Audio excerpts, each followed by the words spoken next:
Здравейте, приятели! Готови сте за нов влог? Вече сме в Сицилия, Катания, с мама и тате. Ще празнуваме на мама рождения ден. Тук сме за една седмица и ще обикаляме. Взехме си и колата под наем. Традиционно имаме Фиат за италианско пътешествие.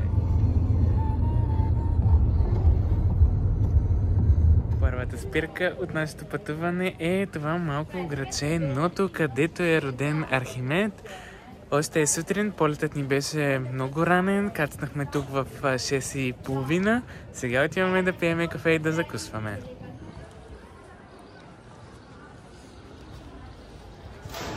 Ще пием капучино и ще ядем каноли в кафетерия Сицилия, която е на 100 години, от 4 поколения се стопанисва и има сериал по Netflix за нея. Град Нато.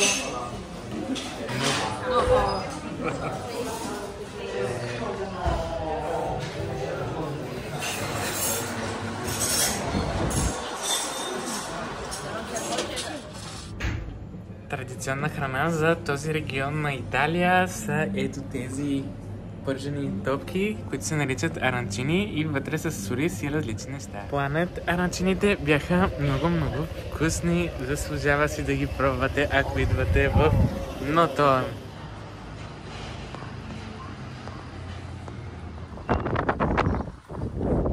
момента сме в Марцамени, старо рибарско селище.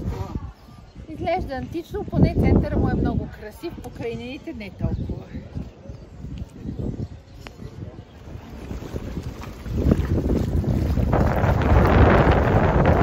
Airbnb-то, което си взехме, е в стария град на Сиракуза и е наистина много хубава гледката от терасата. Може да видите малката китна сладка уличка. Вътре няма да ви показвам, защото е буквално нормална стая. Нищо особено. Сградата ни е от 1696, а това е вратата. Много обичам такива италиански врати, в които влизаш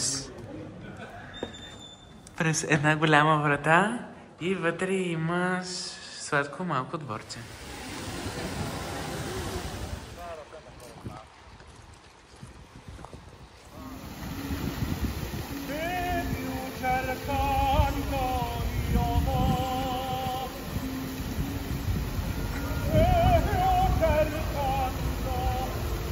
Като разгледахме Ортиджия, стария град на Сиракуза, аз си купих ето това малко сладко камъче, за това, че постоянно трябва да мислим позитивно от едно малко дете. Напомня ми на мен като малък, аз продавах пред входа картички и различни неща. Това дете продаваше камъчета, които ги отцветяваше на място, което е супер сладко и супер яко и трябва да се подкрепят такива деца.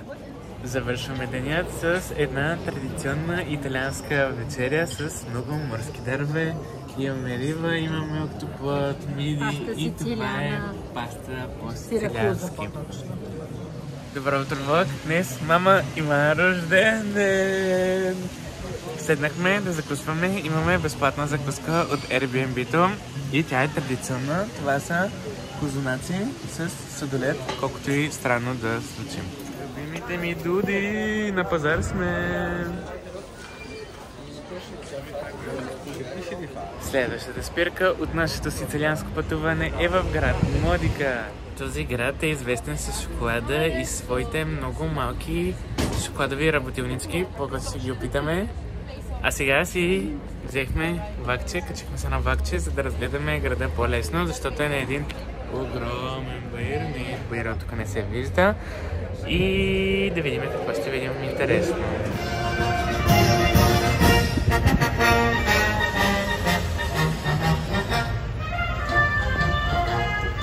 Adesso la salita che ci condurrà a Modica Alta. Това е училището на Модика, а всички ученици идват с мотопедчета. Техните традиционни шоколади, които са гадни. Следващата ни спирка е Рагуза. В момента сме градините Иблео, много стари. Рагуза е известна с сирената. Има музей на сирената. Може би ще си вземем пак влакче, защото баирите не се търпят. Няма музей на сирената, има магазин за дегустация. Нямаше как да минем и без италианско джелато.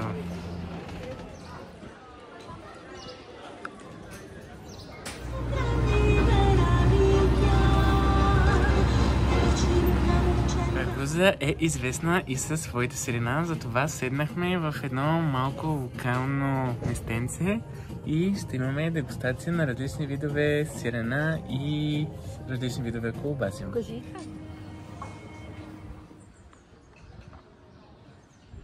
Тръгваме от Ракуза и отиваме на село.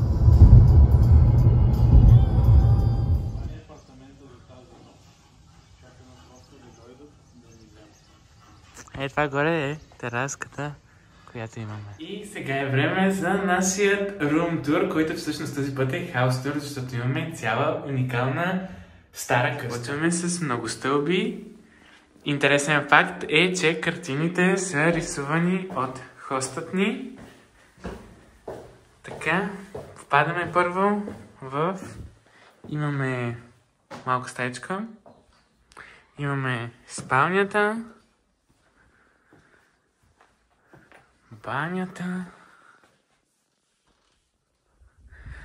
Отсреща има много хубава гледка. Първа хубава гледка. В центъра на селото сме.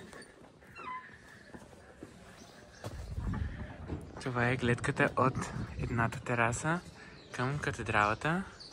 Сега ще ви кача и на горните етажи. Продължаваме нагоре по тесните стълбички. Това тук е следващата тераса.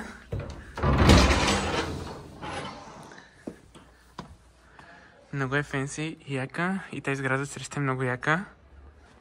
Продължаваме нагоре.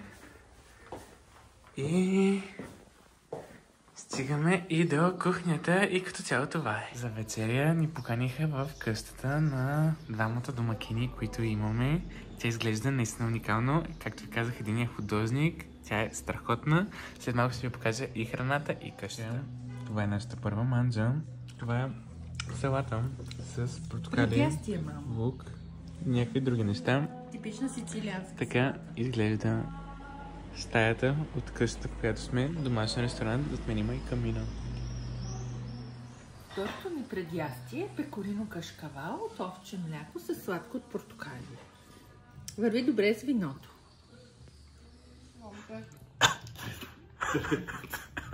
Третото предястие.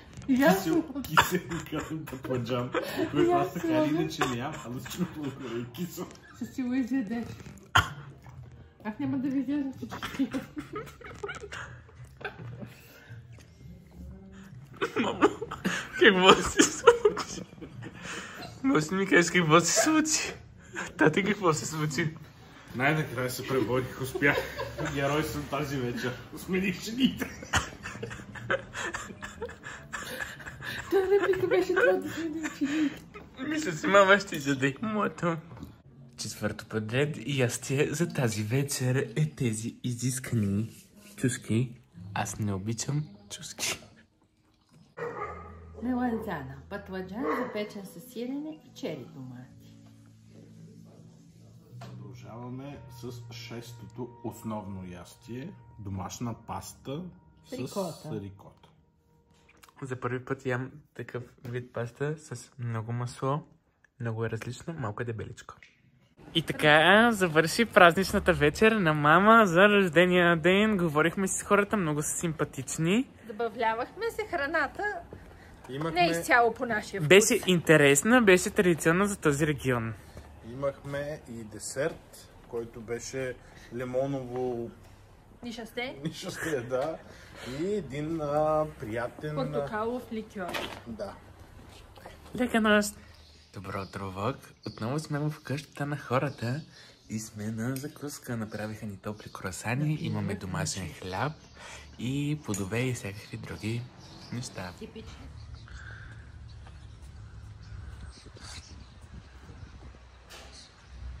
Днешната ни обиколка започва с град Кантаджироне, който е известен с керамиката си. Сега ще го разгледаме, да видим впечатление.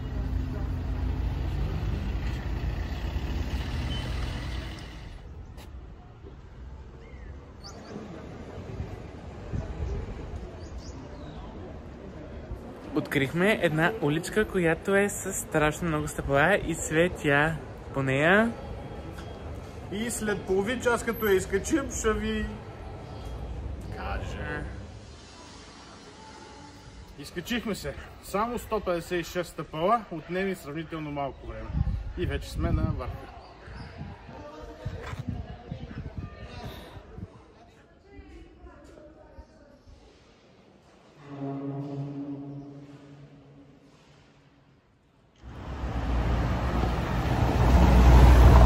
Вила Романа е следващото нещо, което ще посетим. Това е римска вила, която е с много хубави мозайки. Прави впечатление, че мозайките са доста добре запазени и са много.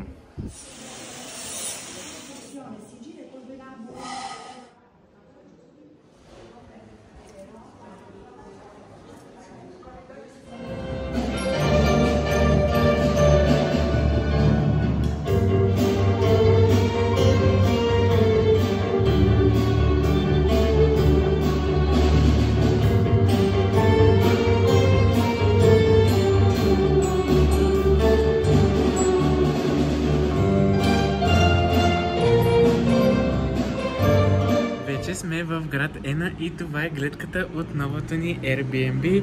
Вътре не е нищо особено. Има 2 стаи с кухня и една баня.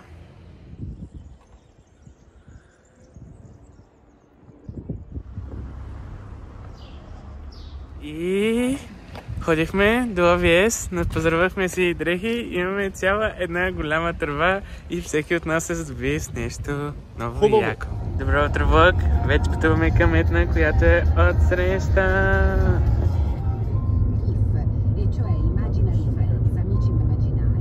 Намираме се в подножието на вулкана Етна, който е пълни с черни вулканични камъни. Ето там си личи как се е спускала лавата.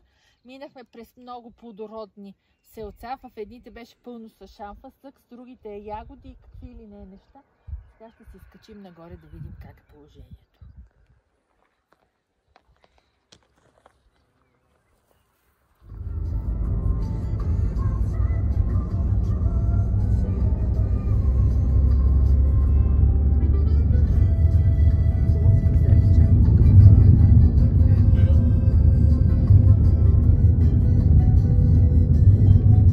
Намираме се в северната част на Етна, където 2002 вулканът е изригнал. Интересен факт е, че има няколко кратера, които изригват. Последния път, когато е изригвал вулканът, е било през ноември миналата година. Ето тук може да видите как е минала цялата лава и как дърветата са заминали по пътя и всичко останало. Догоре до самия вулкан хората се качват с ето такива големи камиони. Но ние няма да се качваме, защото нямаме екипировката и дрехите. Горе е много студено, има и сняг и не е за предпочитане. Ето там горе, зад многото облаци, се намира вулкана. Време е за обяд. Видяхме много животни и сега е време да хапнем типичен сицилиански обяд.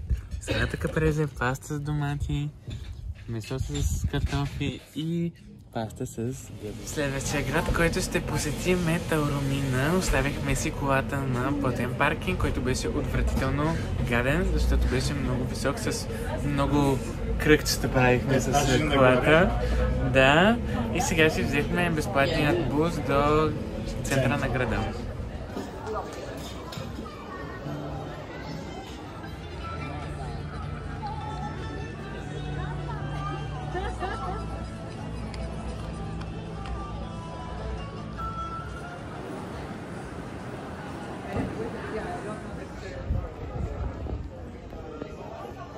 Добро утро, влог! Нов ден сме и отиваме на плаж!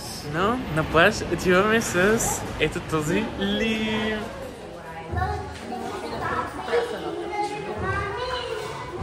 Стигнахме и до острова Изола Бела, а до него се стига ето една линия пясъчна през морето. И ето така се стига до острова във водата. След обеда ние решихме да посетим амфитеатъра на Таоромина, който е един от най-хубавите на острова.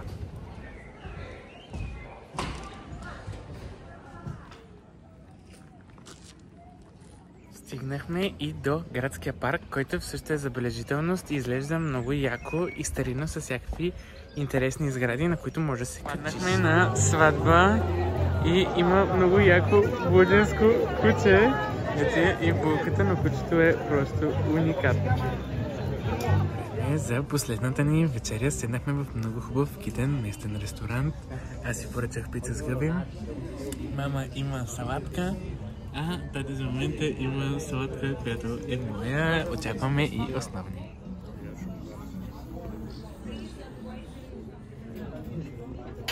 Това е типична сицилианска торта. Добро утро, влог! Нов ден сме, неделя, последен ден и това е денят на Италианската република, празника на Италия. И целият град е с различни атракции, а тук на една от улиците правят картини от цветя, още не може да се минава.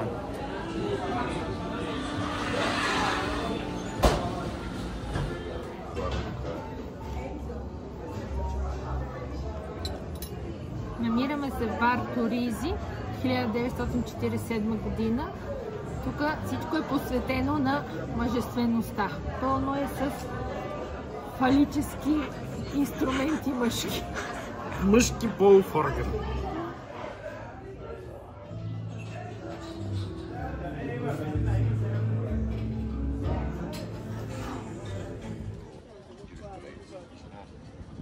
Последният град, който ще разгледаме е Катания. Град, който е много подценяван, но се надявам да бъде хубав. За момента сградите са типично италиански, големи и стари.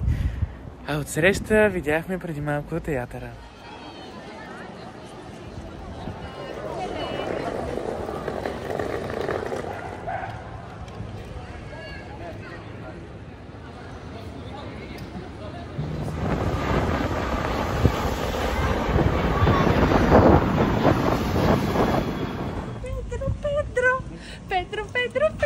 Педро, благодаря ви, момчета, за прекрасната екскурзия. Педро.